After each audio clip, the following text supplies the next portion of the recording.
तर पुढे काँग्रेसमधूनच आणखी एक महत्त्वाची बातमी. काँग्रेसचे प्रवक्ते अतुल लोंढे यांनी एक मोठं विधान केलं. बारामतीत FIR दाखल करा आणि मग विचार करू असं म्हटलंय. तर काँग्रेसचे प्रवक्ते अतुल लोंढे यांनी हे एक मोठं विधान केलंय. बारामतीत काँग्रेस उमेदवार माघार घेणार का याकडे सगळ्यांचं लक्ष लागलेलं असताना अतुल लोंढे यांनी हे मोठं विधान केलेलं आहे. बारामतीमध्ये FIR दाखल करा आणि मग विचार करू असं अतुल लोंढे यांनी म्हटलंय.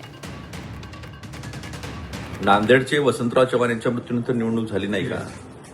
मंगळवेढ्याला भालकेंच्या मृत्यूनंतर निवडणूक झाली नाही का? अशी अनेक उदाहरणं जे आहेत ते देता येईल. बीजेपीनं सोयीनं आपलं राजकारण केलेलं आहे. दुर्दैवानं ज्या पद्धतीनं अजितदादांचा मृत्यू झाला त्याच्यानंतर घरच्या लोकांना वाटतं की त्याची एन्क्वायरी झाली पाहिजे म्हणून स्वतः उपमुख्यमंत्री सुनेत्राताई पवार यांनी CBIची एन्क्वायरी मागितली, रिमाइंडर दिलं.